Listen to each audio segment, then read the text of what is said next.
Meu nome é André Marcato, sou professor titular do Departamento de Energia Elétrica da Universidade Federal de Juiz de Fora. Nesse segmento de vídeo, nós vamos falar sobre o método de pontos interiores. O nosso objetivo vai ser proporcionar uma visão simplificada do funcionamento desse método ou algoritmo.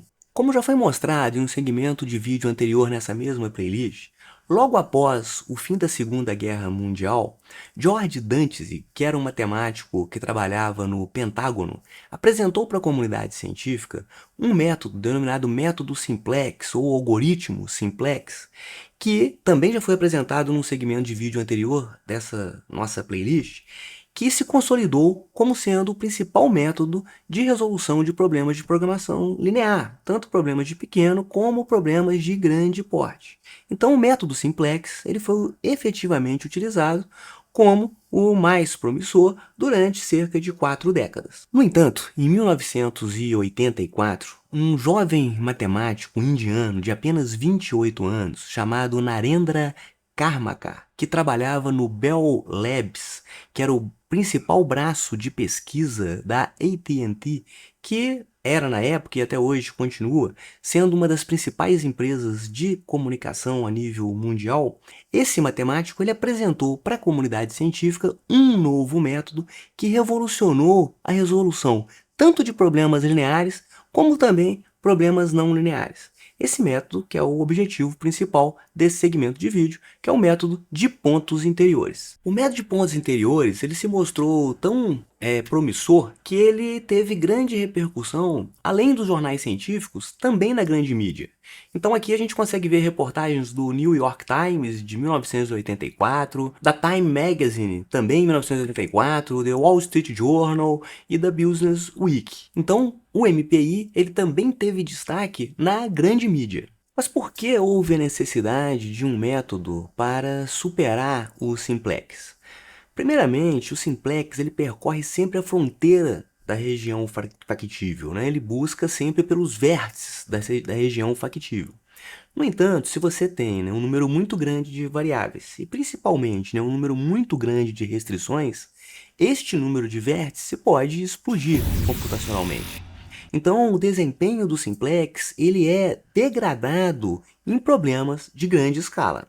Nesse exemplo que a gente já resolveu em segmentos de vídeo anteriores, esse aqui é o problema da fazenda, né, em que você tem que maximizar uma função linear de 2 variáveis sujeito a 4 restrições, a gente tem essa região viável aqui à direita. A gente já discutiu isso anteriormente. Então, nesse caso, com certeza, a solução ótima vai estar em um dos vértices. Pode ser esse vértice 0, o vértice 1, o vértice 2, o vértice 3, o vértice 4 ou o vértice 5. Claro que em situações especiais, você pode ter um problema com múltiplas soluções, em que você vai ter infinitas soluções sobre um determinado lado dessa região, né? Nesse caso, é quando você tem a função objetivo, né, paralela a uma das restrições. Então, no caso de um problema com 2 variáveis, vai ser em relação a um determinado lado, um segmento de reta, né? Mas poderia ser um problema de 3 dimensões. Você poderia ter múltiplas soluções sobre um plano ou um problema com mais variáveis de decisão, você poderia ter múltiplas soluções sobre um determinado hiperplano, né? Mas normalmente, né, quando não ocorre essa situação de múltiplas soluções, sempre a solução ótima vai estar em um dos vértices da região viável. Ou seja, se você tem um número muito grande de restrições, um número de vértices vai explodir computacionalmente. Qual é a ideia do método de pontos interiores? Como o próprio nome diz, ao invés da gente investigar os vértices da região viável, a gente vai criar um caminho pelo interior da região viável. Dessa forma, até que você então vai conseguir percorrer um caminho até chegar no vértice ótimo, né? Nesse problema especificamente, a solução ótima está exatamente nesse vértice aqui. Mas como que a gente pode, né, imaginar um algoritmo que promova exatamente esse tipo de situação, né? Que ele consiga percorrer esse caminho por dentro da região factível? Ou seja, ao invés de investigar os vértices, criar um caminho pelo interior da região factível, da região viável. Então, em síntese, né, o simplex, ele caminha vértice a vértice. É claro que o algoritmo, né, ele tem uma forma ótima, né, de encontrar, né, de saber para qual vértice vizinho ele deve migrar, né, de forma que ele chegue mais rapidamente ao vértice ótimo. E o MPI, o método de pontos interiores, ele caminha pelo interior da região factível. Então, o princípio fundamental do método de pontos interiores é mover-se em direção à solução ótima pelo interior da região factível, impedindo que as variáveis atinjam a fronteira das restrições. Mas como fazer isso? Vamos mostrar, então, o framework generalizado do método ou algoritmo de pontos interiores. Para tanto, vamos partir de um problema linear genérico. Depois, a gente poderia estender a mesma ideia, o mesmo raciocínio, para um problema não linear. Nesse primeiro exemplo, nós vamos imaginar um problema linear do tipo maximização, mas da mesma forma, poderia ser minimização. Depois a gente vai mostrar as modificações necessárias para transformar a maximização em minimização. E aqui eu tenho representada a função objetivo, que eu quero maximizar de forma compacta. Então aqui eu tenho um vetor C. Esse vetor C, ele tem os coeficientes que estão associados a cada uma das variáveis de decisão na FOB. Então aqui eu tenho um vetor X, que é um vetor com todas as variáveis de decisão. Ou seja, então cada coeficiente do vetor C multiplica sua respectiva variável de decisão. Sujeito a, e aqui então eu tenho um conjunto de restrições do tipo inequação e menor ou igual. Obviamente, a gente poderia também ter restrições do tipo inequação maior ou igual e também restrições do tipo igualdade ou equações. A gente teria que fazer pequenas adaptações, mas para o entendimento do método, vamos imaginar restrições do tipo inequação maior ou igual. Então, essa multiplicação aqui da matriz A pelo vetor X, ela representa M restrições. Então, aqui eu tenho a matriz A multiplicando, né, o vetor X, que deve ser, né, menor ou igual ao right-hand side, né, ou RHS, que é um vetor contendo todos os limites, né, que estão à direita das inequações.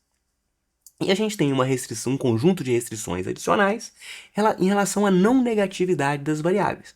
Ou seja, todas as variáveis de decisão x desse problema devem ser maiores ou iguais a zero. Então vamos partir desse problema inicial, um problema que está representado de forma genérica, mas é um problema de maximização e linear, com todas as restrições do tipo menor ou igual. O primeiro passo vai ser transformar essas restrições em igualdade. Como que a gente faz isso, né? Então, o termo, né, ax menor ou igual a b, ele representa m inequações. Então, vamos pegar a primeira inequação. Eu vou ter, então, né, uma combinação linear, né, das variáveis de decisão, e elas devem ser, então, menor ou igual a um B1, né? Se a gente pensar na primeira restrição. O que eu preciso fazer para transformar essa restrição em igualdade? Eu preciso somar uma variável de folga. Porque se eu sei que a restrição original, né, essa parcela que estava à esquerda, é menor ou igual do respectivo B1, né, que estava à direita, para eu transformar isso numa igualdade, eu preciso somar uma variável de folga positiva, que a gente vai chamar de S. Então, vou fazer isso para cada uma das m equações. Então, vão surgir m variáveis de folga. Então, esse S, na realidade, é a representação compacta de m variáveis de folga, uma associada a cada uma das equações. Se eu explodir essa representação aqui compacta, né, e explodir as matrizes, a gente vai ter exatamente essa representação aqui, né? Vai surgir, né, ao lado da matriz A, vai surgir uma matriz identidade que justamente multiplica as variáveis de folga. E, obviamente, essas variáveis de folga, que são representadas aqui pelo vetor S, elas precisam ser positivas. Então, tanto x, que representa as n variáveis de decisão, quanto S, que representa as m variáveis de folga, devem ser positivas. Então, nessa nova formulação, que a gente chama de formulação padrão, a gente vai ter tanto as variáveis originais do problema, que são as n variáveis de decisão originais, e também a gente vai ter como variáveis de decisão as m variáveis de folga. Esse S aí é do inglês slack, né? Então, a gente costuma utilizar a letra S para designar as variáveis de folga. E aqui, né, o B, ele representa, então, novamente, né, ele representa, então, o lado direito, né, o RHS, o right hand side, em que eu vou ter aqui um vetor com m constantes, né, que representa o limite de cada uma das inequações originais que agora foram transformadas em equações. Através desse exemplo de duas variáveis, vamos buscar uma compreensão melhor a respeito do que significa as variáveis de folga. Então esse aqui é o problema da fazenda e sua respectiva região de viabilidade. O problema da fazenda, né, a formulação está aqui, né, é uma função objetivo com 4 restrições do tipo menor ou igual. Essa restrição aqui, né, o x1 mais x2 menor ou igual a 100. Essa aqui, 3x1 mais 2x2 menor do que 200 e menor ou igual a 240. Essa aqui, o x1 menor ou igual a 60. E essa aqui, o x2 menor ou igual a 80. Quando a gente transforma esse problema para a formulação padrão, introduzindo as variáveis de folga, a gente encontra essa formulação aqui. Aí surgem, né, o S1, o S2, S3 e S4. O que eles significam, né? O S1, que está associado a essa restrição aqui, ele representa a distância que a solução ótima, ou a solução que a gente tiver corrente, né, do processo iterativo, está dessa restrição. Então, o S1, ele mede justamente essa distância aqui, ó, a distância que a solução corrente está da restrição x1 mais x2 igual a 100. E assim sucessivamente, né? O que significa o S2? É a distância que a solução corrente está dessa restrição aqui, que representa justamente o limite, né, de 3x1 mais 2x2 igual a 240. Então, o valor de S2 mede essa distância da solução corrente para essa restrição e assim por diante, né? O S3, ele vai medir a distância, né, da solução corrente para esse limite aqui, x1 menor ou igual a 60, e o S4 mede essa distância aqui que a gente se encontra da restrição x1, x2 menor ou igual a 80. E o que significa, né, propriamente o x1 e o x2? O x1, ele mede a distância do eixo vertical, né? Então o valor de x1, na realidade ele representa essa distância aqui em relação ao eixo vertical. E o valor de x2, ele representa a distância da solução corrente em relação a esse eixo aqui. Então, o que a gente deveria tentar fazer para manter a solução durante o processo iterativo o mais distante possível das extremidades? Ou seja, a gente fazer com que a solução corrente dentro do processo iterativo percorra o interior da região viável, né? Justificando o nome método de pontos interiores. A gente deveria tentar fazer com que todas as variáveis de decisão, que agora na formulação padrão são x1, x2, S1, S2, S3, S4, todas elas assumam o maior valor possível. O x1 não vai poder assumir um valor muito grande, porque senão o S, por exemplo, aqui associado a essa restrição, que é o S3, ele vai ficar pequenininho. Então a gente tem que, os valores, né, de x1, x2, S1, S2, S3, S4, eles têm que ser condizentes, o maior valor possível, fazendo com que a solução corrente fique aqui no interior. Como que a gente pode fazer isso? A ideia principal do método está apoiada na chamada função barreira logarítmica, que, na realidade, é a função logaritmo neperiano de x. Vamos observar o comportamento dessa função. O logaritmo neperiano de 1, ele é igual a 0. Qualquer que seja o x menor do que 1, isso gera um logaritmo neperiano negativo. E qualquer valor maior do que 1 gera um valor positivo que cresce dessa forma. Então a ideia é você adicionar na função objetivo original do problema um somatório do logaritmo neperiano de todas as variáveis x do problema original, de todas as n variáveis x do problema original e também de todas as m variáveis de folga ou slack do problema original. Então você vai ter um somatório de ln de xj, com j variando de 1 até n, e ln de si, com i variando de 1 a m. Com isso, você elimina as restrições de não negatividade do seu conjunto de restrições e vai ficar somente com as restrições de igualdade.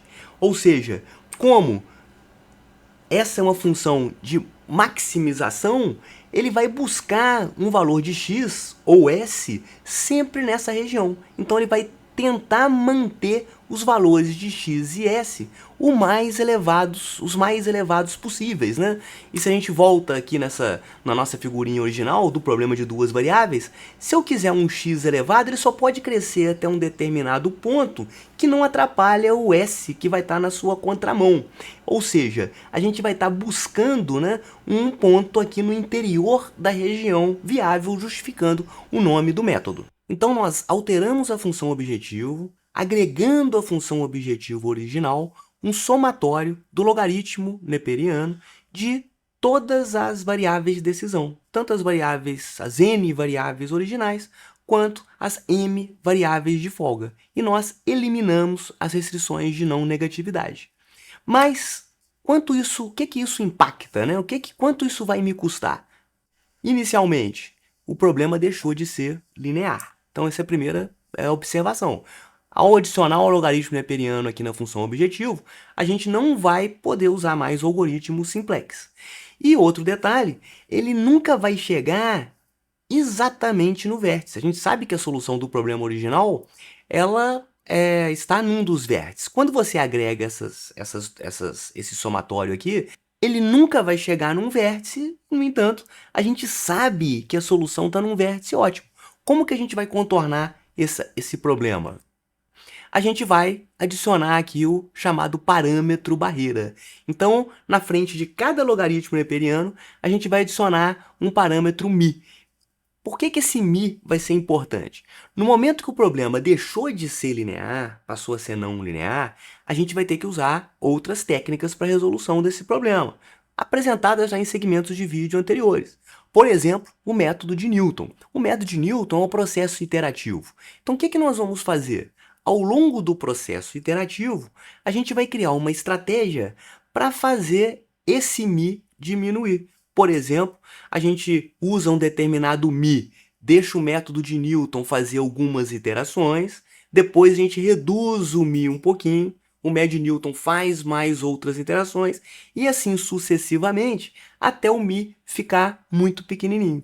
Então, no início do processo, quando o μ ele tem um valor grande, a gente tem uma barreira forte, ou a solução bem no interior da região viável, né? Na medida que o μ vai ficando pequeno, a gente vai ter uma barreira fraca, ou seja, o caminho que está percorrendo o interior da região viável está começando a se aproximar do vértice ótimo. E quando o μ está tendendo a zero, a gente, na realidade, elimina essas parcelas adicionais e a gente então retorna para o problema original. Então essa que é a principal estratégia do método de pontos interiores. A gente adiciona a barreira logarítmica, só que penalizada, né, com um parâmetro barreira que vai diminuindo ao longo do processo iterativo. Por exemplo, né, o método de Newton. A gente poderia também usar outros métodos iterativos que, da mesma forma, o μ deve, né, diminuir ao longo das iterações. Nós mostramos como alterar a função objetivo no caso de um problema de maximização. Mas e se o problema original for um problema de minimização? É muito simples, né? O que a gente precisa fazer, né? A gente olha para o negativo da função barreira logarítmica, para o negativo, né, do logaritmo neperiano de x. Então a gente simplesmente vai inverter a função, né? Então ela vai ter esse comportamento aqui. Ou seja, para valores grandes de x, a gente vai ter, né, um valor bem negativo aqui para o logaritmo neperiano de x. Então, o que vai acontecer com a função objetivo, né? Ao invés de a gente somar as funções do logaritmo neperiano de x e também das variáveis de folga, a gente diminui. Então, como a função é de minimização, o que ele vai fazer? Para cada um dos x e dos s, ele vai ficar tentando buscar o maior valor possível, de forma que também você vai caminhar no interior da região viável. Então, a diferença da maximização para minimização, que quando o problema for de minimização, você diminui esse somatório aqui, tanto dos logaritmos neperianos de x, quanto das variáveis de folga. Quando for maximização, você vai somar. Então essa é a única diferença quando você está usando uma ou outra abordagem de minimização ou maximização.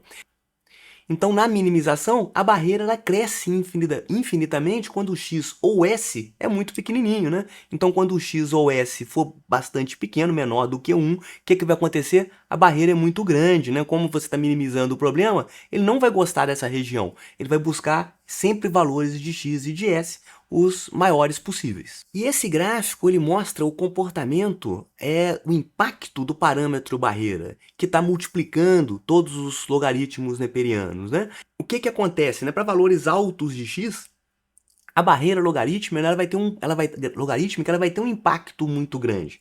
Na medida que o processo iterativo se desenrola no método de Newton, você vai abaixando o valor de μ, de forma que cada vez mais, né, a barreira logarítmica vai perdendo a sua força, né? Então aqui a gente tem um caso com μ igual a 2, μ igual a 1, 0,5 e 0,25. Então a gente percebe que para valores pequenos de μ, a barreira logarítmica ela vai se atenuando cada vez mais. O ideal, né, é que você chegue no final do processo iterativo com um μ bem pequenininho. E qual é a melhor estratégia de atualização do parâmetro μ, do parâmetro barreira? Normalmente, para a resolução de problemas não lineares, a gente vai usar um processo iterativo, como por exemplo o método de Newton, que já foi abordado em um segmento de vídeo nessa mesma playlist. Ou seja, durante algumas iterações, durante 10, 20 iterações, a gente vai utilizar um parâmetro barreira, um μ constante, que é o passo 1. Depois, no passo 2, a gente vai atualizar o parâmetro barreira. A gente vai reduzir o parâmetro barreira segundo uma regra desse tipo aqui. Então, o μk mais 1, que vai ser o novo μ a ser utilizado, vai ser igual a um θ vezes o μk, que é o μ atual. Esse θ sempre vai ser um valor entre 0 e 1. Então, por exemplo, valores típicos de θ são 0,1, 0,2 até 0,5. Então, na próxima sequência de iterações, né, o μ vai ser reduzido em relação à sequência de iterações anteriores. Então, com o passar do tempo, dentro do método de Newton, o μ ele vai se atenuando, né, até que ele chegue num valor muito próximo de zero. Em instantes, nós vamos começar, através de um problema didático, a mostrar uma implementação computacional em Python, e vocês vão perceber que vai existir a preocupação de manter tanto o x, que são as variáveis primais do problema original, quanto os s, né, que são as variáveis slack, as variáveis de folga, o tempo todo positivas, né? Então vai existir essa preocupação de não deixar com que essas variáveis assumam valores negativos. Isso é muito importante, porque o método de Newton ele pode falhar se isso acontecer, né? Caso uma dessas variáveis assumam valores negativos. Porque a função barreira logarítmica ela só está definida para valores estritamente positivos. Vamos, através de um exemplo didático, mostrar como que a gente mantém as variáveis de decisão, que são dadas pelas variáveis primais mais as variáveis de folga, todas elas dentro da região viável, ou seja, todas elas maiores ou iguais a zero. Então, digamos que uma determinada iteração dentro do processo de Newton, a gente esteja com esses valores aqui para as variáveis de decisão. Então, x1 igual a 1, que está mostrado no gráfico aqui, x2 igual a 2, S1 igual a 5, S2 e S3 iguais a 4, S4 igual a 3. Ou seja, todas elas maiores do que zero, do jeito que a gente deseja. O que o método de Newton faz? Ele calcula um vetor delta que vai representar a atualização a ser inserida nas variáveis. Então, digamos que durante essa iteração, o vetor delta seja dado por essa tabelinha aqui, né? Então, o delta x1 é igual a menos 4. Então, o que vai acontecer com o x1? O x1, que é 1, na hora que eu somo com menos 4, ele passa a valer menos 3. Isso vai acontecer com todas as outras variáveis de decisão. O x2, que é 2, na hora que eu somo com 5, ele passa a valer 7, né? O S1, que é 5, na hora que eu somo com menos 3, ele passa a valer 2. O S2, que ele é igual a 4, né? Na hora que eu somo com menos 7, ele passa a valer menos 3. O S3, que é 4, na hora que eu somo com menos 3, ele passa a valer menos 2. E o S4, que é igual a 3, na hora que eu somo com menos 9, ele passa a valer menos 6. O que a gente percebe? Que algumas variáveis de decisão, quais são? x1, s2, s3, s4, passaram para valores negativos. E a gente não deseja isso. Então, o que eu vou querer calcular? Eu vou querer calcular o percentual de violação que esse vetor delta, em cada uma das suas posições, ocasionou. Então, eu vou olhar só para as variáveis que violaram. Então, no caso de S4, por exemplo, O vetor delta, qual que é o tamanho dele? 9, né? E ele passou aqui para o lado esquerdo em 6 posições. Então essa violação aqui é igual a 6 nonos.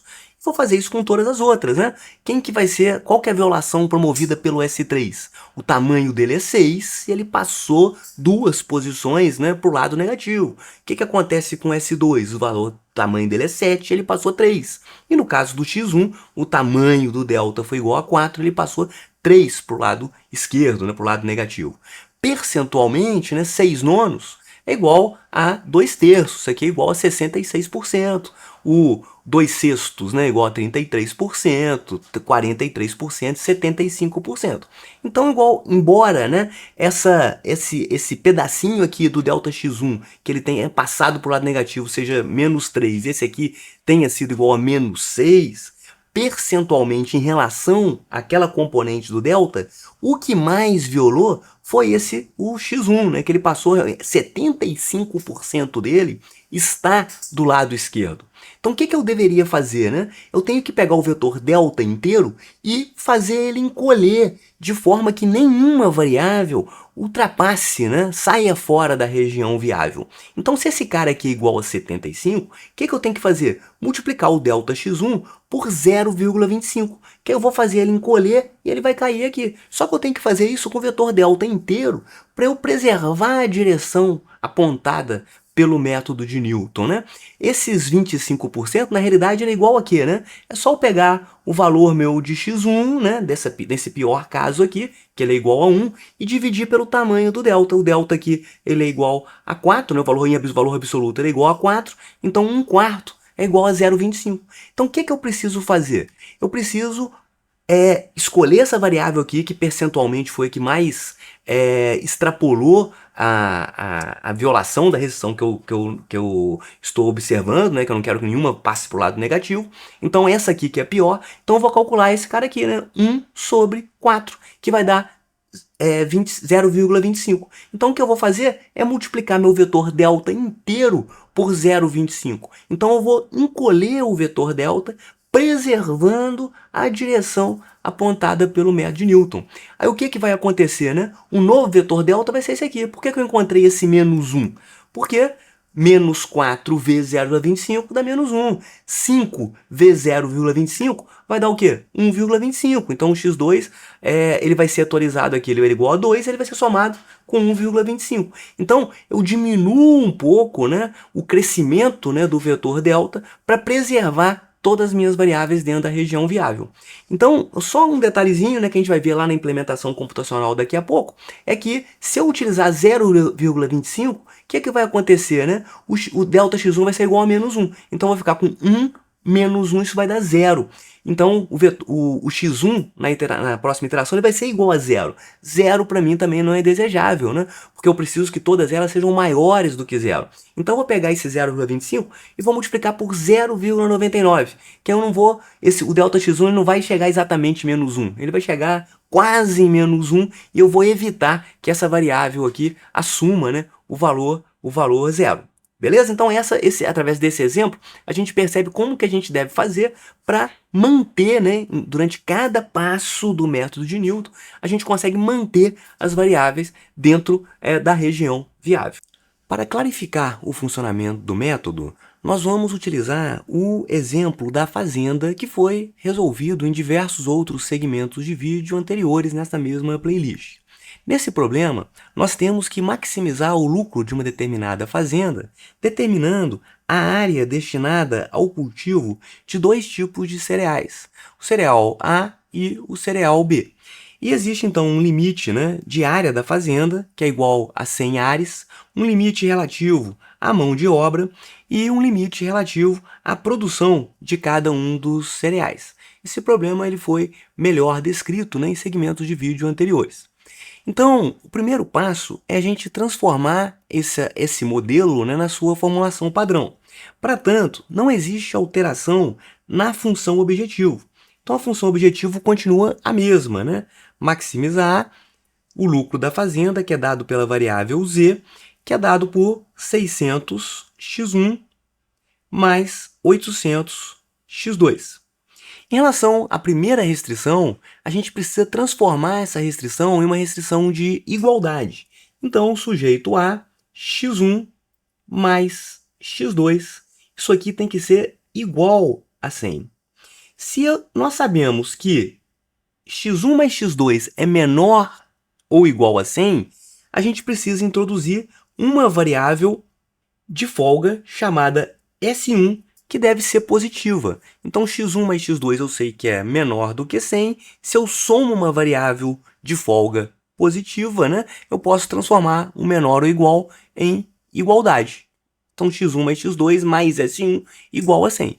E vou utilizar o mesmo procedimento para todas as outras restrições, pois todas elas são restrições do tipo menor ou igual. Então, 3x1 mais 2x2 mais S2 igual a 240, x1 mais S3 igual a 60 e x2 mais S4 igual a 80. E preservam-se as restrições de não negatividade, só que eu preciso inserir as variáveis de folga. Então, x1, x2 e agora S1, S2, S3 e S4, todas elas têm que ser maiores ou iguais a zero. Então, nós temos o problema formulado na formulação padrão. O que a gente precisa fazer agora?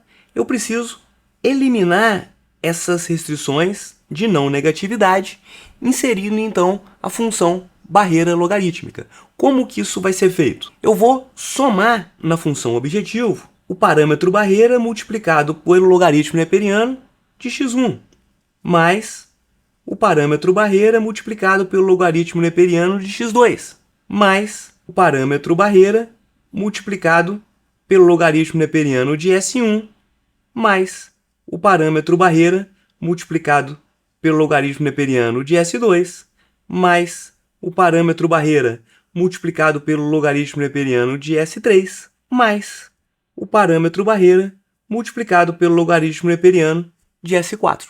Com isso, a gente pode eliminar as restrições de não negatividade. Então essa vai ser a formulação final que nós vamos ter que resolver implementando o método de Newton, né? E para isso nós precisamos descrever o lagrangiano deste problema de otimização. O primeiro passo é lembrar que associado a cada uma das restrições do problema, nós temos uma variável dual, que nós vamos designar aqui por lambda 1, lambda 2, lambda 3 e lambda 4. Portanto, o lagrangiano ele vai depender das variáveis primais do problema, né, que são as variáveis do problema original, x1 e x2, das variáveis de folga, que nós introduzimos ao transformar as restrições de menor ou igual em equações de menor ou igual para restrições de igualdade. Então, a gente tem aqui o S1, o S2, o S3 e o S4, e as variáveis duais, que são os próprios multiplicadores de Lagrange, né? Lambda 1, lambda 2, lambda 3 e lambda 4. O lagrangiano ele vai ser composto pela própria FOB. Então, agora a FOB, né, é a FOB do problema original, mais as barreiras logarítmicas. Para ganhar espaço aqui, eu vou escrever apenas FOB, mais os multiplicadores de Lagrange multiplicado pelas respectivas restrições. Então vai ser lambda 1, que multiplica, então eu estou olhando agora para essa restrição aqui, né? Lambda 1, que multiplica 100 menos x1 menos x2 menos S1. Então, essa é a parcela correspondente à primeira restrição. E assim sucessivamente, né? Mais lambda 2, que multiplica 240 menos 3x1 menos 2x2 menos S2, mais o lambda 3, que multiplica 60 menos x1 menos S3, e finalmente mais o lambda 4, que multiplica 80 menos x2 menos S4. Então, essa expressão ela representa o lagrangiano da função, e ela que a gente vai entregar para o método de Newton, né? Então eu reescrevi a expressão do lagrangiano nesse slide, e como que o método de Newton vai proceder? Ele vai resolver um sistema de equações não lineares. Como que a gente obtém esse sistema? Eu vou derivar o lagrangiano em relação a cada uma das suas variáveis igual a zero. Vamos começar pela variável x1. Então, como que fica a derivada do lagrangiano em relação a x1? Eu tenho que ver aonde que aparece x1 nessa expressão. Ele aparece nessa parcela, a derivada de 600x1 em relação a x1 vai dar 600. Ele aparece nessa parcela, a gente tem que lembrar que a derivada do logaritmo neperiano de x1 é 1 sobre x1, como está multiplicado por μ aqui, né? Aí surge μ sobre x1. Menos, né? Por que menos? Porque apareceu aqui menos lambda 1 vezes x1. A derivada disso em relação a x1 vai dar menos lambda 1. Aqui aparece menos 3 lambda 2 vezes x1. Então a derivada vai ser menos 3 lambda 2. Aqui aparece menos lambda 3 vezes x1. A derivada vai ser igual a menos lambda 3. Isso tudo vai ser igual a zero. Essa vai ser a primeira equação não linear do meu sistema, né? Quando eu derivo em relação a x2, o procedimento vai ser o mesmo. Aqui gera 800, né? A barreira logarítmica de x2 vai gerar um mais μ sobre x2. Aonde mais x2 aparece nessa expressão? Nesse ponto aqui, aí fica menos lambda 1. Nesse ponto, aí gera o menos 2 lambda 2. E nessa última expressão apareceu o x2 também. E aí vai aparecer a parcela aqui, menos lambda 4. Tudo isso igual a zero. O que eu preciso fazer agora? Derivar em relação às variáveis de folga, né? As variáveis de folga aparecem, cada uma delas aparece menos vezes na expressão do lagrangiano, né? Ela aparece nesse ponto aqui, ó, o S1 aparecendo aqui. A derivada dessa expressão vai ser μ sobre S1 e aparece nesse ponto aqui. Então vai ter menos lambda 1 S1, a derivada vai ser menos lambda 1 igual a zero. E as expressões vão ser parecidas em relação ao S2, S3 e S4, né? Porque o S2 ele aparece aqui, gerando μ sobre S2, e aparece aqui, gerando menos lambda 2. O S3 né, ele aparece aqui e aparece aqui, gerando μ sobre S3 e menos lambda 3. E finalmente o S4, né? Ele aparece aqui e aparece aqui. Então, aí vai aparecer μ sobre S4, né? E referente a essa parcela aqui vai aparecer o próprio menos lambda 4.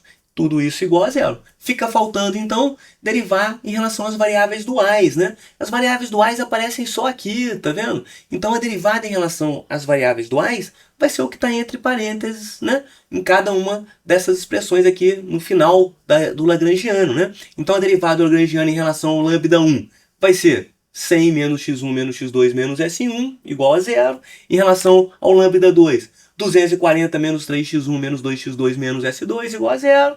Em relação ao lambda 3, é exatamente essa expressão aqui que está entre parênteses, 60 menos x1 menos S3. E em relação ao lambda 4, vai ser essa expressão aqui que está entre parênteses, né?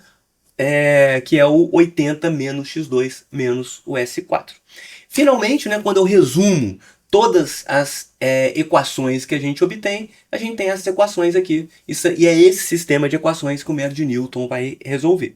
Por que eu quis colocar esse sistema de equações aqui, né? Porque vai ser muito importante para eu inicializar minhas variáveis, deixando o método de Newton melhor condicionado durante o processo. Eu vou direcionar, eu vou colocar o chute inicial, né, a condição inicial, de forma mais direcionada. Então o que eu vou fazer na hora que a gente estiver fazendo a implementação computacional?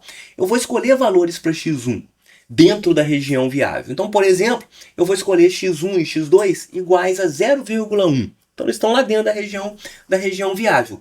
Então, x1 e x2 conhecidos, eu consigo calcular quem? O S1, S2, S3 e S4. Então olha bem nessa expressão aqui, ó. Se o x1 e o x2 são conhecidos, praticamente iguais a zero, então o S1 também vai ser praticamente, né, igual a 100. Ele vai ficar igual a 99,8 lá, né? Então você vai estar muito próximo, né? Quem que vai ser o S2? Então se eu conheço o x1 e o x2, nessa expressão aqui, eu derivo diretamente o S2. Nessa expressão aqui, se x1 e x2 são conhecidos, aqui bastaria conhecer o x1, né? Eu consigo calcular o S3. E nessa expressão aqui eu consigo calcular o S4. Ou seja, então eu especificando os valores de x1 e x2, eu já consigo calcular o valor de S1, S2, S3 e S4. E nessas outras equações aqui, já que o S1, S2, S3 e S4 são conhecidos, eu consigo calcular os valores iniciais para lambda 1, lambda 2, lambda 3 e lambda 4. Obviamente, esses valores todos não vão atender o sistema de equações, né? Porque eu tenho essas equações aqui de cima, que devem ser atendidas também. Mas é aí que o método de Newton vai entrar em ação. Então, vamos lá agora para a implementação computacional. Eu já abri aqui o Google Colab, que é uma aplicação da Google, como a gente tem o Google Drive, o Google Mail, né, que é o Gmail, o Google Agenda. A gente já abordou o Google Colab em segmentos de vídeo anteriores. E eu vou simplesmente construir o meu programa nesse ambiente. Obviamente, eu poderia aplicar esse mesmo programa numa IDE, como Visual Studio Code, como o Spider, como o PyCharm, né? Aqui eu gosto muito de utilizar o Google Colab, que a gente não depende de nada instalado localmente na nossa máquina, né? A execução do programa vai ser realizada o tempo todo em nuvem. Para agilizar, né, eu não ter que ficar digitando aqui o programa, eu tô com uma tela do lado aqui em que eu vou simplesmente trazendo o programa para cá e rapidamente a gente vai poder varrer todo o código. Inicialmente, o que eu preciso fazer, né? Eu preciso importar as bibliotecas que a gente vai utilizar. Para esse exemplo que eu trouxe, as bibliotecas necessárias são a NumPy. NumPy, ela serve, né, para a gente poder fazer operações algébricas, inversão de matriz, cálculo de valor absoluto de um número, não é o caso aqui, mas seno, cosseno, o logaritmo neperiano. Então, ela vai conseguir realizar essas operações aritméticas, né, manipulação de vetores, de matrizes, inversão de matrizes e assim por diante. A biblioteca SymPy, ela vai ser muito importante para a gente poder trabalhar com variáveis, né, com valores simbólicos. Então eu consigo construir uma equação e eu consigo derivar essa equação a uma de suas derivadas, variáveis, consigo calcular a hessiana e assim por diante. E a biblioteca Time, ela vai ser importante simplesmente para a gente poder computar o tempo de execução do algoritmo. Então, o primeiro passo, eu vou ligar o cronômetro, justamente para, ao final do processo, eu vou verificar qual o tempo decorrido. Então, essa variável start aqui, ela vai guardar a hora inicial. No final, eu vou verificar o tempo no final da execução do algoritmo e diminuído o start, aí eu vou ter, então, quantos segundos ou quantos minutos foram necessários para a execução do algoritmo. Bom, agora eu preciso definir justamente as variáveis simbólicas. Vou começar definindo as variáveis primais. Então, chamei aqui de x1 e x2, porque a gente vai estar resolvendo o problema da fazenda. Então, x1 e x2, aí eu coloco SP, que é justamente a minha biblioteca SymPy, né, que eu dei o apelido de SP. Então, na hora que eu importei o SymPy, eu coloquei SP. Então, eu estou usando aqui os symbols e estou definindo o x1 e o x2, tá certo? Então, a partir do momento que eu construir uma determinada equação envolvendo o x1 e x2, eu vou conseguir derivar em relação a x1, derivar em relação a x2, vou conseguir calcular o valor numérico dessa expressão impondo um valor numérico para x1 e x2. São várias as funcionalidades dessa biblioteca, né, ou toolbox. Agora, usando o mesmo procedimento, eu vou definir as variáveis de folga. Então, eu tenho aqui, né, quais são elas, né? S1, S2, S3, S4. Então, da mesma forma, SP, symbols, e definir essas minhas variáveis de folga. E faltou definir as variáveis duais, né? Então, aqui eu tenho definindo as variáveis duais, lambda 1, lambda 2, lambda 3, lambda 4, usando o mesmo procedimento anterior, né? E tem mais uma variável que, nesse caso, ela não vai compor, né, o lagrangiano, mas é uma variável que ela vai se alterar ao longo do processo, que é o parâmetro barreira. Então, eu vou definir o parâmetro barreira também como um símbolo, tá certo? Então, vai ser o mi. Pronto, todas as variáveis estão definidas. Então, agora, eu preciso definir os parâmetros que vão impactar o desenrolar do meu algoritmo, né? Quais são esses parâmetros, né? Esse primeiro aqui, na realidade, não é um parâmetro, né? É simplesmente um contador de iterações. Então, a gente sabe que o método de Newton é um método iterativo, então eu vou querer controlar quantas iterações foram realizadas. Então, inicializo o meu iter com 0. A gente sabe, também apresentado em segmento de vídeo anterior, que o método de Newton ele tem uma tolerância para convergência. Quanto menor for essa tolerância, mais iterações serão necessárias. Se eu aumentar um pouquinho, se eu relaxar um pouquinho essa tolerância, eu consigo realizar a convergência com menos iterações. Estou usando aqui uma tolerância de 0,01. A gente vai inicializar o μ, que é o nosso parâmetro barreira, com 100.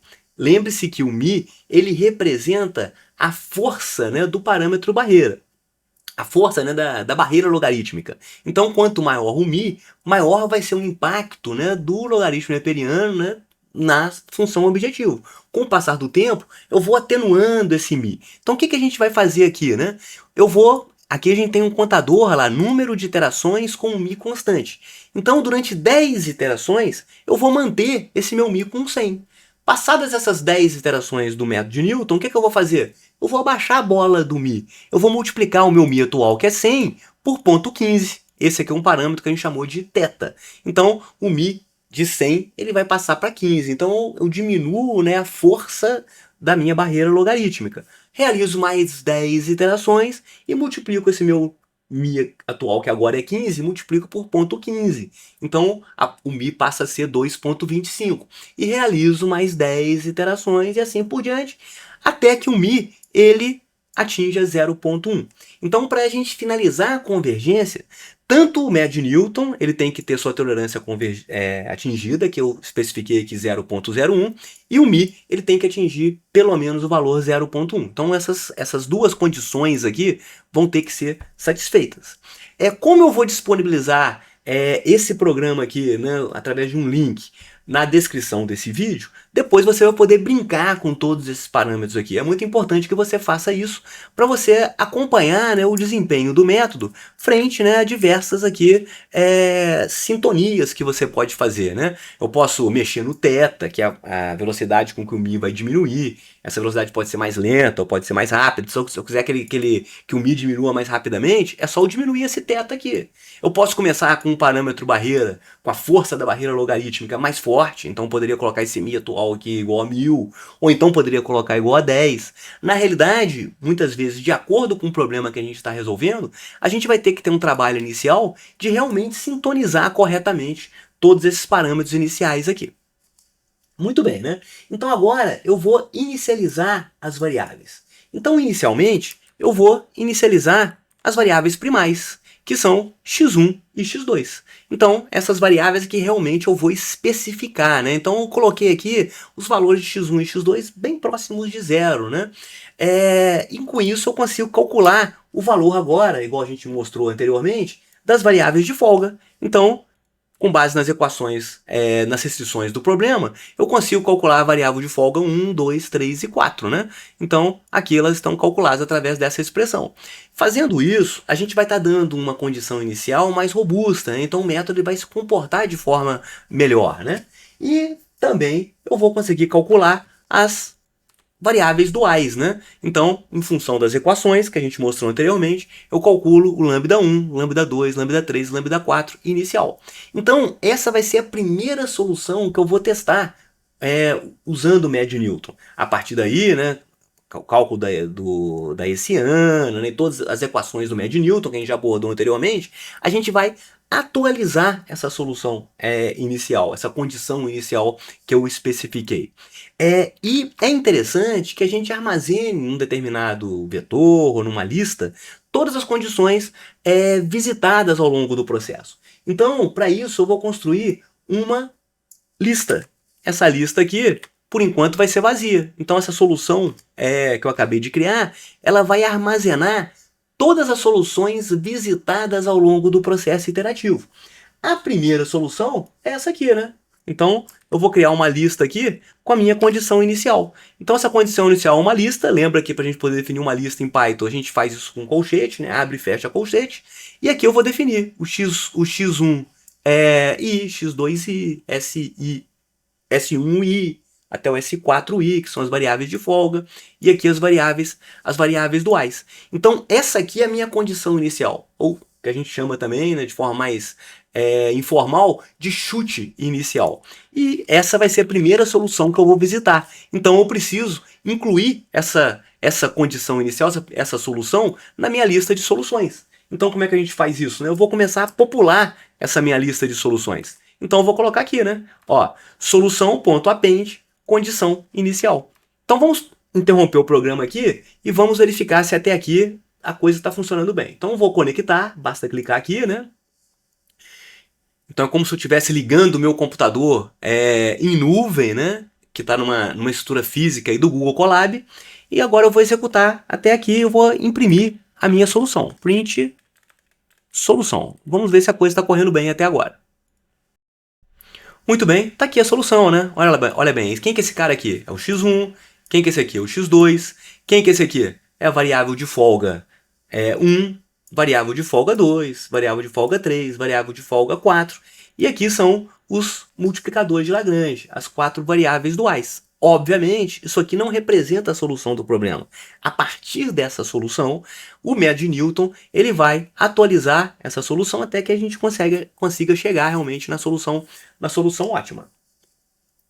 Muito bem, então agora eu preciso definir as variáveis do problema. Então eu vou fazer isso, né, através de uma matriz. Então eu vou criar uma matriz através do meu SymPy. Então e o comando metrics, né? E eu vou especificar então todas as variáveis do problema.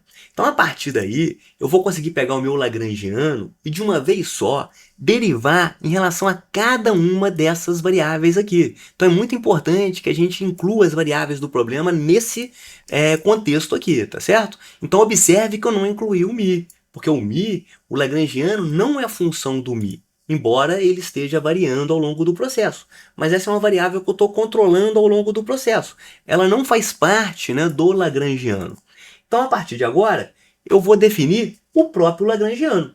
Então, vamos lá, né? Vamos fazer isso rapidamente aqui. Olha bem, defini meu lagrangiano, né? Então, o lagrangiano é igual a 600x1 mais 800x2.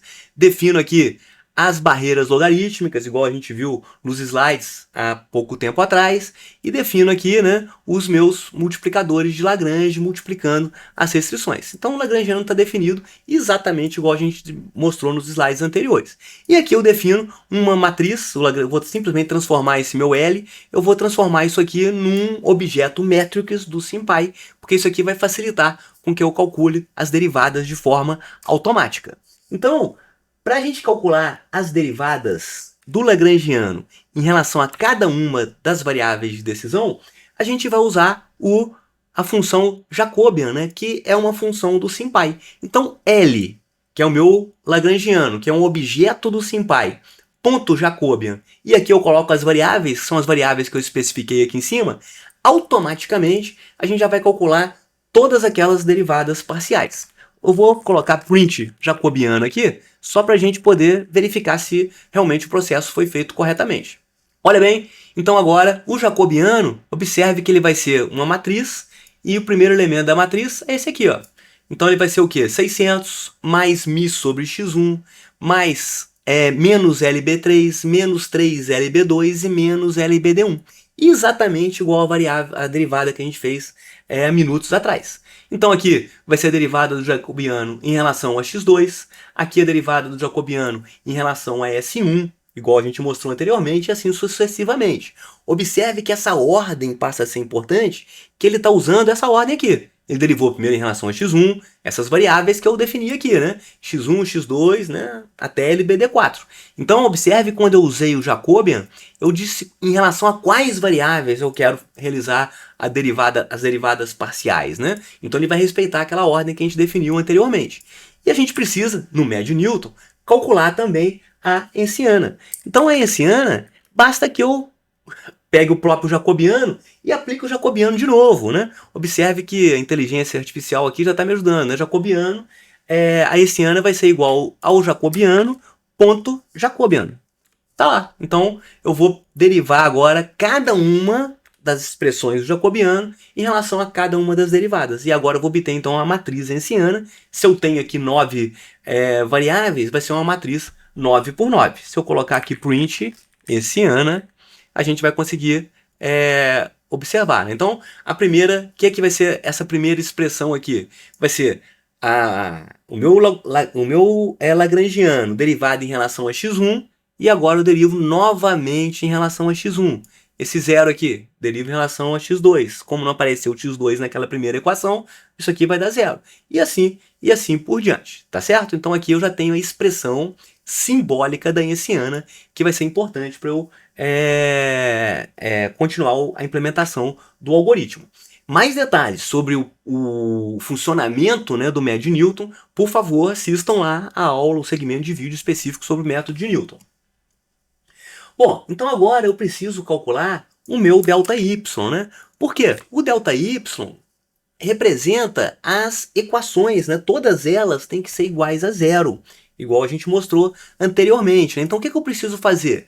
Pegar a expressão do jacobiano, que é a derivada primeira do lagrangiano em relação a cada uma das variáveis de decisão, e eu desejo que todas elas sejam iguais a zero. Então o que eu estou fazendo? Eu estou pegando o jacobiano e substituindo os valores de x1, x2, S1 até lambda 4 pela minha solução corrente. Então, quem que é minha solução corrente, né? Então, olha o que é importante a gente lembrar aqui, né? Ó, se eu escrever aqui print jacobiano, print o meu solução, o que eu vou ter aqui, né? Por enquanto, eu tenho aqui uma lista que contém apenas uma solução, que é justamente o meu chute inicial. Então, quando eu coloco solução menos 1, eu estou acessando quem? Justamente isso que está marcado em azul aqui, que é a minha solução corrente. Na hora que eu inserir uma nova solução, o menos 1 sempre pega a última posição da lista. Eu vou pegar a nova solução. E quando eu especifico aqui 0, 1, 2 até o 9, quem que é o solução menos 1, 0? Solução menos 1 retorna tudo que está em azul aqui. O 0 vai pegar o 0.1. O 1, que está aqui, vai pegar o 0.1 também. O 2 vai pegar a posição, na realidade a posição 0, 1, 2 aqui da minha lista, e assim por diante. Então eu vou pegando cada um desses valores e substituindo as minhas variáveis x1 até lambda 4. E eu tenho que pegar o meu mi também, que é um símbolo, e substituir pelo mi atual. Então na realidade, quando eu faço essa operação, eu vou calcular o ΔY, né? Quando eu imprimo o ΔY, o que a gente vai perceber? Esse vetor está totalmente diferente de zero. Eu gostaria de ter escolhido variáveis que gerassem, né, zero em todas as posições. A gente observa, né, como são só as duas primeiras equações não sendo atendidas, só essas aqui que estão diferentes de zero. As outras, como a gente já deu a gente definiu uma condição inicial bem direcionada, essas outras aqui, ó, todas elas já estão com valores pequenininhos. Olha aqui, 0, 5.5 vezes 10 a menos 17, né? Todos os valores aqui são pequenininhos, porque todas essas equações, né, as últimas equações, elas já estão atendidas, só que as primeiras equações não estão. Então o que a gente precisa fazer, né? Mexer nos valores das variáveis até que a gente encontre todos os elementos aqui do ΔY igual a zero. Beleza, né? Então agora a gente vai iniciar o processo iterativo. Então aqui eu tenho, né, eu vou colocar aqui o while. Vamos observar esse while aqui. Então, o que eu estou fazendo aqui? Quando eu pego NP ABS, eu estou pegando o meu ΔY e pegando todos os valores, né, positivos e negativos, e pegando só a parte absoluta desses valores. Então, esse vetor aqui, que tem alguns valores negativos, então a gente tem o menos 1596, o menos 1796, ele simplesmente, né, o NP ABS, vai retornar todo mundo positivo. E o que é o NP max? Ele vai pegar agora o maior desses valores. Então, nesse caso aqui, ele vai retornar 1796. O que é aquela minha tolerância? Eu quero que, no momento que o processo convergir, eu quero que todos esses valores sejam praticamente iguais a zero. Então, enquanto eu tiver algum valor maior que a tolerância de Newton, eu vou ter que continuar nesse processo iterativo. Observe que a tolerância de Newton foi definida como 0.01. Só que além disso, né, enquanto eu tiver o meu mi atual também maior que a tolerância de mi, eu vou ficar aqui dentro. Então, na realidade, se uma ou outra aqui for atendida, então se a tolerância de Newton, se o meu ΔY tiver algum elemento maior que a tolerância de Newton, ou o meu mi atual for maior que a tolerância de mi, eu vou continuar dentro aqui desse meu while.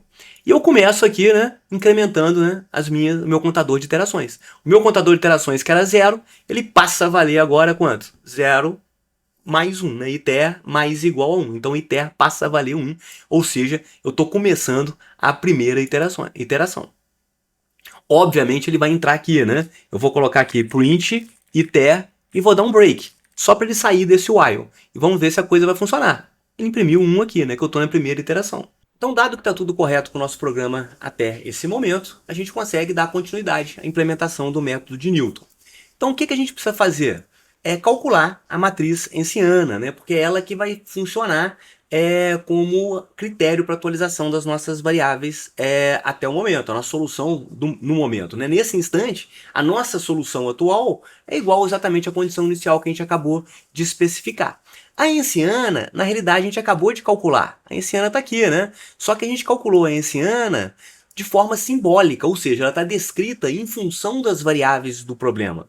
Eu preciso substituir os valores das variáveis nessa matriz e calcular uma matriz puramente numérica. A gente vai utilizar o próprio SymPy para fazer isso, né? Da seguinte forma. Então, olha que interessante, né? A Hessiana simbólica, eu vou substituir os valores exatamente igual a gente fez anteriormente, de acordo com o nosso vetor de solução. Quando eu pego solução menos 1, eu estou pegando a última solução e vou acessando as posições corretamente de acordo com cada uma das variáveis. Então, esse HESS, né, que é a minha abreviatura de Hessiana, vai ser a matriz Hessiana, só que agora numérica. Só que eu preciso lembrar que tanto a Hessiana quanto essa matriz que eu acabei de criar, numérica, é um objeto do SymPy.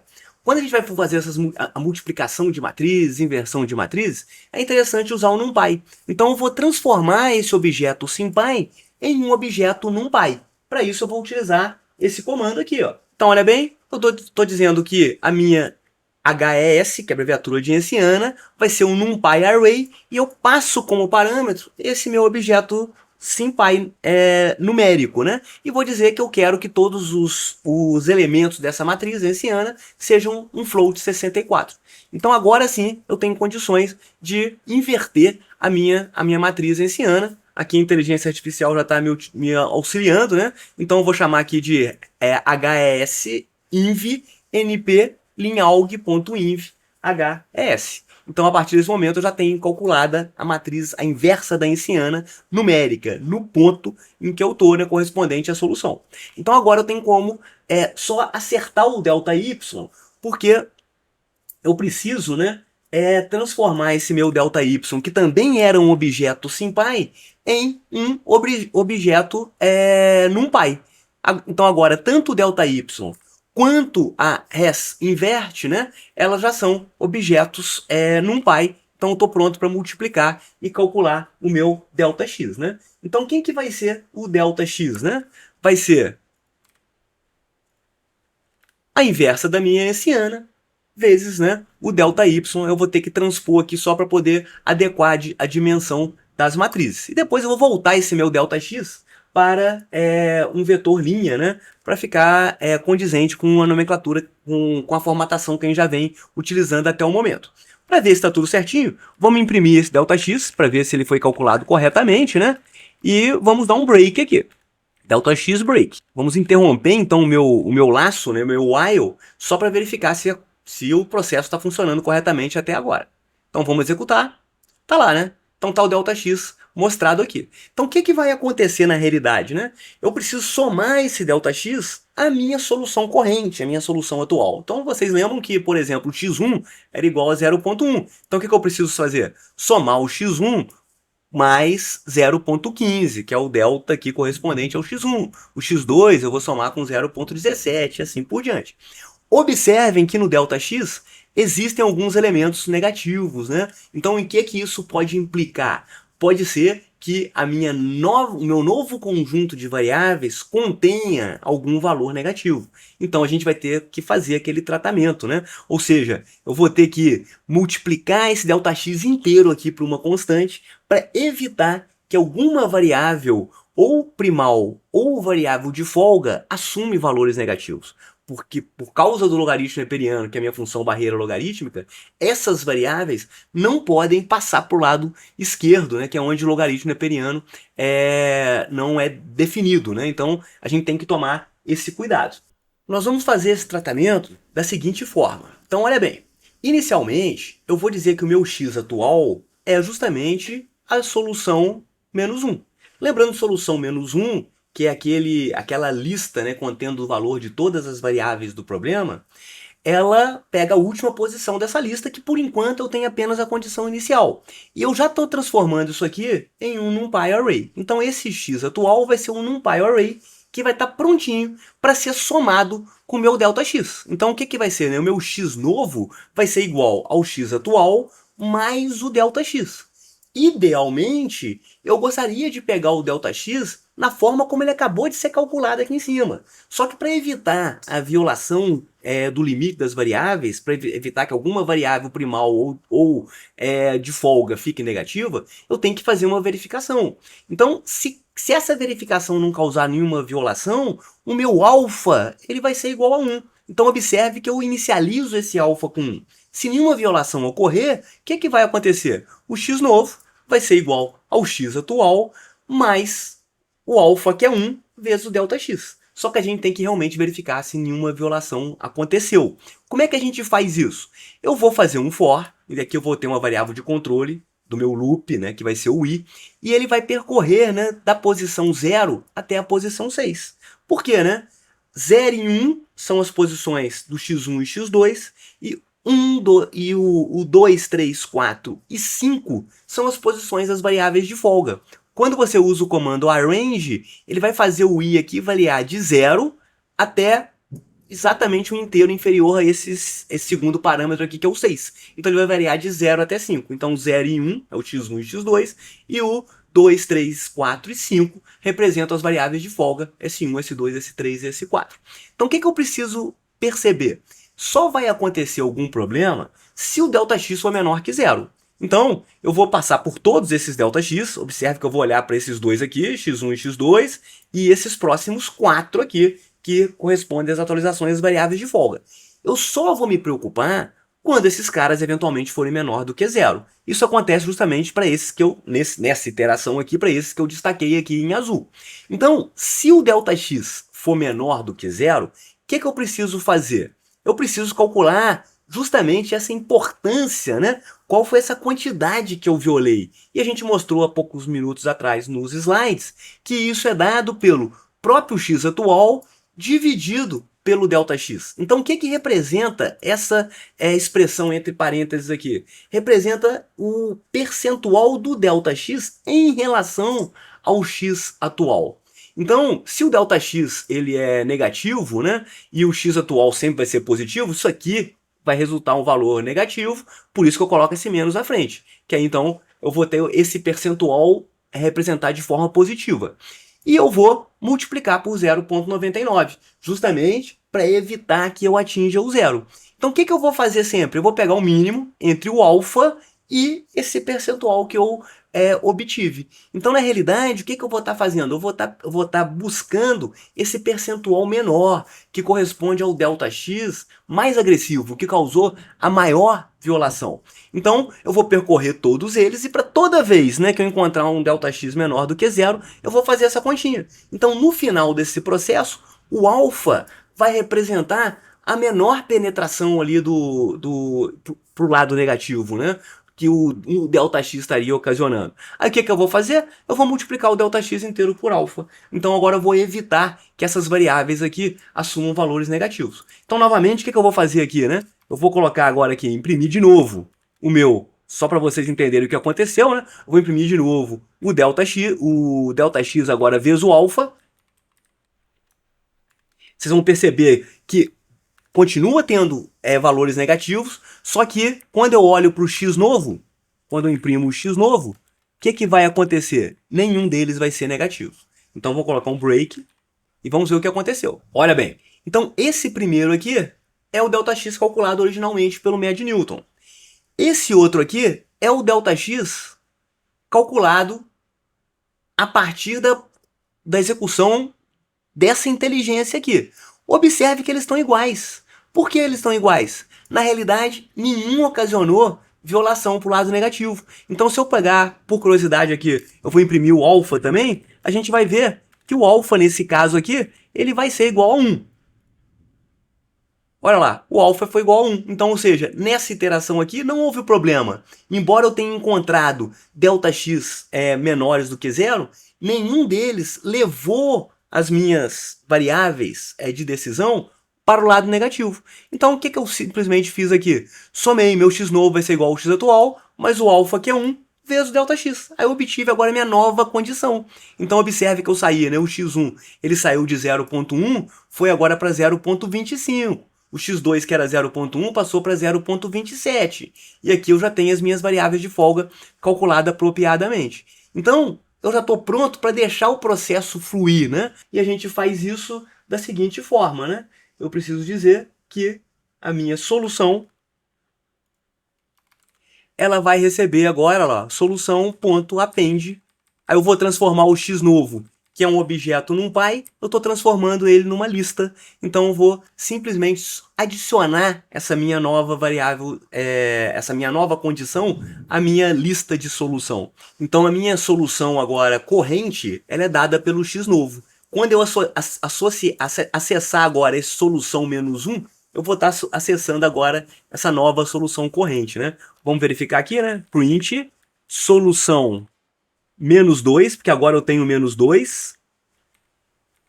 E print solução menos 1, vocês vão perceber o que vai acontecer, né? Vamos dar um break aqui. Então, olha bem. Ele imprimiu o que aqui, né? Quem que é o solução menos 2? É o 0.1, 0.1 e as demais variáveis, foram as condições iniciais que eu defini.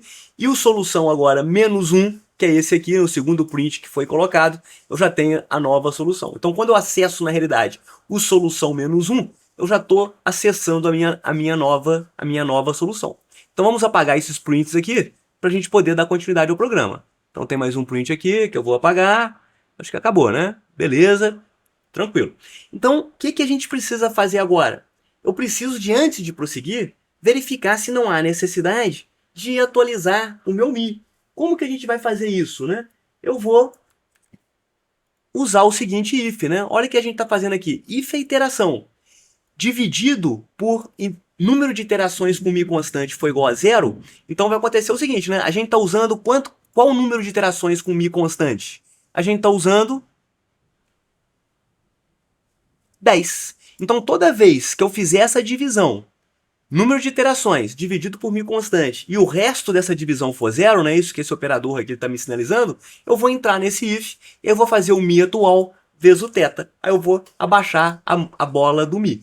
Como a gente está na primeira iteração, a gente não vai entrar nesse if. Então ele vai manter esse Mi atual e vai dar continuidade ao processo. Para dar continuidade ao processo, o que a gente precisa fazer? A gente precisa recalcular o nosso ΔY. A gente já tinha feito isso aqui anteriormente, então é só dar um copy aqui, ó. Eu copio para cá, né? Então, na realidade, o que a gente está fazendo? Simplesmente reavaliando o nosso ΔY. E a gente pode voltar pro nosso while e verificar se a gente deve continuar ou não no processo. E para a gente poder acompanhar a evolução do processo, o que eu vou fazer aqui, né? Eu vou simplesmente imprimir a minha iteração, vou imprimir o Mi atual, vou imprimir o meu máximo delta, né? O ΔY, a gente sabe que ele tem que estar, idealmente, né? A gente tem que ter todos os ΔY iguais a 0. Estou pegando aqui o maior deles e eu estou imprimindo a solução menos 1, que é a solução corrente. Vamos deixar o processo se desenrolar. Então a gente percebe que ele gastou aqui 49 iterações, né? Vamos ver o que aconteceu, né? Durante as primeiras 10 iterações, olha bem, o Mi ele estava igual a 100, né? Então a gente começa a perceber que o ΔY, o pior deles, era 1154 e ele foi diminuindo ao longo do processo. A gente consegue perceber aqui como que evoluiu também o valor de x1 ao longo do processo, né? Então a gente percebe que no final ele já está praticamente igual a 20, que é a melhor solução, e a gente percebe aqui também como é que está o x2, né? Ele começou igual a 0.1, depois passou a 0.27, até que ele chegou aqui em 79. A gente percebe que quando ele entra na 10ª iteração, ocorreu o rebaixamento do Mi. Eu multipliquei o Mi, que era 100, por 0.15, então automaticamente o Mi passou a ser 15. A gente vê que piora um pouquinho o ΔY, né, mas ele continua evoluindo. A cada 10 iterações, eu vou sempre abaixando o valor de Mi. Você perceba que aqui na iteração 49, a gente percebe que o valor de Mi é 0.05. Quando eu passo para 50, o Mi ele já foi para um valor muito menor que 0,01, que era o nosso critério de convergência. Aí o Mi, ele se enquadrou, né, dentro do critério de tolerância que a gente estabeleceu. E a gente percebe aqui que nesse momento o ΔY ele já era um valor bem pequenininho, né? Então a gente tem aqui o valor do x1, 20, o valor do x2 praticamente igual a 80, e a gente percebe aqui os valores das variáveis de folga, né? A variável de folga aqui corresponde à primeira restrição, praticamente igual a zero. Esse aqui, o S2, que corresponde à segunda restrição, associado ao limite de horas trabalhadas, igual a 20, né, que é justamente a folga que a gente tem. A gente percebe aqui a terceira variável de folga, que é o que você tem de folga para produção do primeiro cereal, igual a 40, que é exatamente o que a gente calculou quando a gente resolveu pelo método simplex. E a gente percebe a variável de folga aqui associada ao segundo cereal, praticamente igual a zero, que é o valor que a gente tinha calculado. E os multiplicadores de Lagrange também calculados exatamente igual a gente tinha feito lá com o método simplex, né? Os valores são os mesmos, né? Lá era 600, né? O multiplicador de Lagrange associado à primeira restrição, 200 o multiplicador associado à última restrição e 0 os multiplicadores de Lagrange associados às restrições intermediárias ali, né? Restrição da mão de obra trabalhada e a restrição do limite de produção do primeiro cereal. Então, fazendo a nossa análise funcionar, né? Quando o multiplicador de Lagrange é diferente de zero, a variável de folga associada àquela restrição, ela vai ser igual a zero, que é justamente essa variável de folga aqui. Quando o multiplicador de Lagrange é igual a zero, que é justamente esse aqui, ó, a gente tem então a variável de folga associada a essa restrição, que é nesse caso o S2, ele vai ser diferente de zero. Então a gente consegue perceber que o método se comportou como a gente esperava. Ele demorou a finalizar, porque realmente eu tinha que esperar o Mi ele se adequar dentro da tolerância, né? Então a gente determinou que a cada 10 iterações o Mi ele iria permanecer constante. Somente quando ele entrou aqui na iteração 50 é que o Mi ele realmente atingiu lá um valor bem pequenininho e eu pude sair do processo iterativo. Isso porque, né, também o critério do médio Newton foi atendido justamente nesse ponto aqui. Então esse gráfico ele mostra o processo de convergência. Em azul, a gente tem o comportamento do Mi. Então a gente percebe que durante 10 iterações a gente tem um Mi constante. Aí eu multiplico esse Mi pelo parâmetro θ, que nesse caso aqui a gente usou 0,15. Então a gente sai aqui de 100 para 15. Então permanece com esse 15 durante 10 iterações. Multiplico esse 15 por 0,15 novamente. Aí o Mi ele vai para 2,25. Aí depois eu multiplico esse 2,25 por 0,15. Aí o Mi vai para 0,3375, até que o Mi ele assume realmente um valor bem pequenininho, né, na ordem de 0,05. Então a gente percebe, né, que ao longo do processo o Mi ele vai diminuindo, se atenuando, até que ele vai cair, né, na tolerância que a gente especificou, que era de 0,01. Em contrapartida, aqui a gente vê em vermelho o comportamento do maior ΔY. Então aquele vetor ΔY, a gente quer que todos os elementos sejam iguais a zero.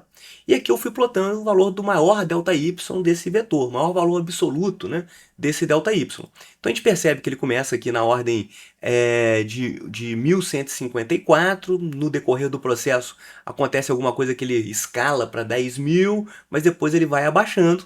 Sempre que ocorre uma mudança no Mi, acaba que o maior ΔY ocorre um pequeno distúrbio no maior ΔY. Acaba que a gente ocasiona um pequeno distúrbio no médio Newton. Mas no decorrer do processo, em geral, o que vai acontecendo com o ΔY? Ele vai assumindo valores cada vez menores, até que no final do processo ele está com um valor ali na ordem de 12 vezes 10 a menos 6. Então, um valor realmente muito pequenininho. E aí, tanto o ΔY, maior ΔY, quanto o valor do Mi, eles se enquadram dentro da tolerância e o processo termina. Obviamente, a gente poderia fazer diversos ajustes aqui, né? Eu poderia aumentar o número de iterações com Mi constante. Então, ao invés de 10 aqui, eu poderia colocar, por exemplo, 20 iterações com Mi constante. Eu poderia diminuir a tolerância do Mi, diminuir a tolerância do ΔY. Eu poderia mudar o parâmetro θ. Então, eu sairia aqui de 100, se eu usasse um θ igual a 0,1, eu sairia de 100 para 10. Então, são vários ajustes que podem ser realizados que poderão acelerar ou diminuir a velocidade de convergência. Bom, então vamos olhar em relação ao que aconteceu no final do processo iterativo, né? Esse vetor aqui, ele contém as minhas variáveis do Lagrangiano. Então, essas duas primeiras posições representam x1 e x2. Ou seja, x1 é igual a 20. Então, vou escrever aqui, né? x1 é igual a 20. Na realidade, é 20,00 alguma coisa. Ele está muito próximo de 20. O médio Newton, ele não crava no ponto, que como ele está chegando muito próximo, né, pelo médio de pontos anteriores, ele vai chegar bem próximo da solução ótima. O x2, ele vai ser igual a 79,99, que na realidade é igual a 80. As próximas posições representam o quê? As variáveis de folga, S1, S2, S3, S4. Então eu vou chegar um pouco para cá.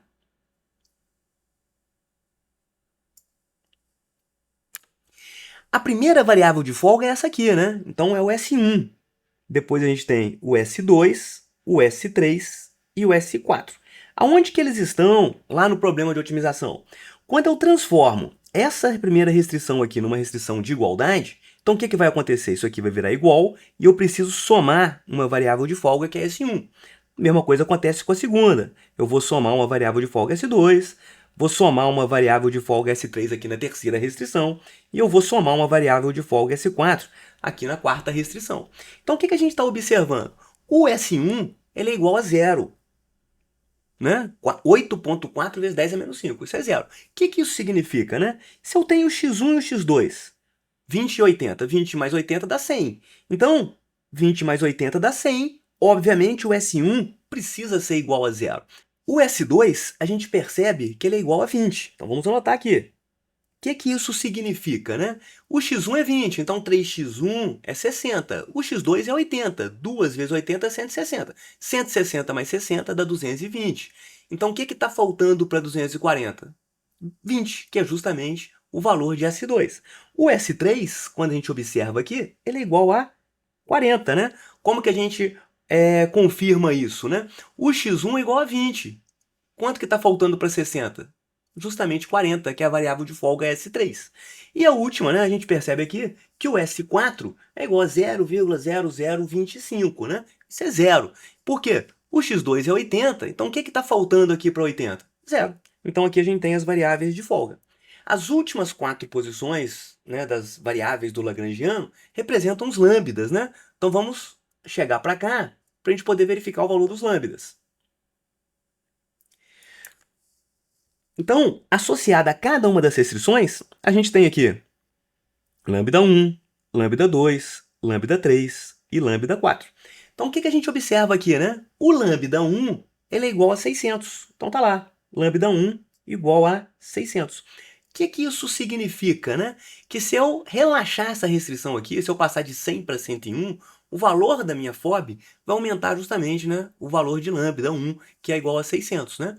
E a gente tem aquela propriedade importante, né? Sempre que a variável de folga é igual a zero, o respectivo lambda vai ser diferente de zero, né? E a gente está confirmando isso aqui, né? Então o S1 ele é igual a zero, e aí o lambda correspondente, o lambda associado à equação correspondente vai ser igual a 600.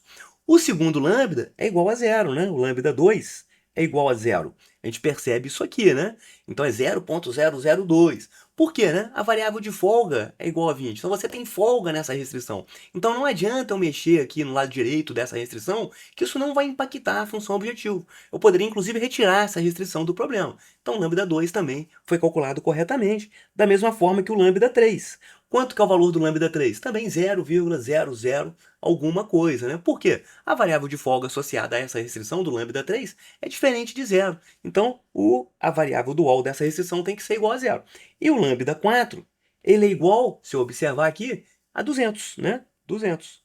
O que isso significa? Se eu relaxar essa restrição aqui, se eu passar esse 80 para 81, a minha função objetivo vai aumentar justamente o valor desse lambda aqui, vai aumentar em 200 unidades, né? E, obviamente, se esse lambda é diferente de zero, a variável de folga associada a essa restrição tem que ser igual a zero. Então a gente percebe, né, que esses valores encontrados aqui, né, pelo médio de Newton são exatamente iguais aos valores que a gente encontrou lá na aula do método simplex, que a gente resolveu exatamente este problema. Então, obviamente, vocês podem alterar os parâmetros, né? Então é só vir aqui no início do programa, né? E a gente vai mexer nesses parâmetros aqui, né? Tolerância do médio de Newton. Se você apertar essa tolerância, você vai gastar mais iterações para realizar a convergência. Mesma coisa a tolerância do μ, eu considerei 0,1 aqui. Eu poderia colocar esse valor menor ainda, né? Então ia gastar mais iterações. Comecei com μ atual de 100. A gente também pode começar com μ maior ou menor. Isso vai dar mais força ou menos força para a barreira logarítmica no início do processo. Esse θ, né, que vai dizer quanto que você vai diminuindo o valor de μ ao longo do processo, isso também impacta a convergência, e o número de iterações com μ constante. Então, eu sugiro que vocês, né, peguem o link desse programa que está na descrição do vídeo e brinquem com esses parâmetros, troquem o valor, né, a função objetivo, troca um problema, né? Isso obviamente vai mudar o lagrangiano, você vai ter que ter um certo cuidado, né, para definir a condição inicial. Então a gente aqui definiu a condição inicial imaginando esse problema da fazenda. Na hora que você estiver pensando num outro problema, você vai ter que pensar numa forma de definir a condição inicial, como generalizar isso para qualquer problema de otimização. Então, a partir daqui, você pode realmente, né, fazer diversas abordagens, né, e realmente consolidar o seu conhecimento em relação ao assunto, né? O método de pontos interiores, ele é relativamente sofisticado. Então, o que vocês acabaram de assistir representa, né, uma introdução, uma base, né, de funcionamento do método. Ao assistir segmentos de vídeo produzidos por outros autores, ao lerem livros e artigos produzidos por outros autores, obviamente vocês vão encontrar conteúdos mais simples ou bem mais aprofundados em relação ao tema, né? A forma como você trata os parâmetros, a forma como você automatiza o processo. Então tudo isso aí gera, né, novas implementações que precisam ser realizadas. Mas o que foi mostrado aqui realmente já dá condições para vocês seguirem se aprofundando no tema, caso tenham gostado. O que ficou faltando no programa é apenas a gente mostrar o tempo decorrido, né, de simulação. Então, como a gente definiu aqui, né, o start, a gente guardou, né, o tempo de início, né, o que a gente precisa fazer? É só chegar lá no final do processo, imprimir, print, time menos start. E aí a gente vai ter o tempo decorrido, né, de execução. Então, tempo decorrido. Pronto. Ele tem que estar fora do while, né?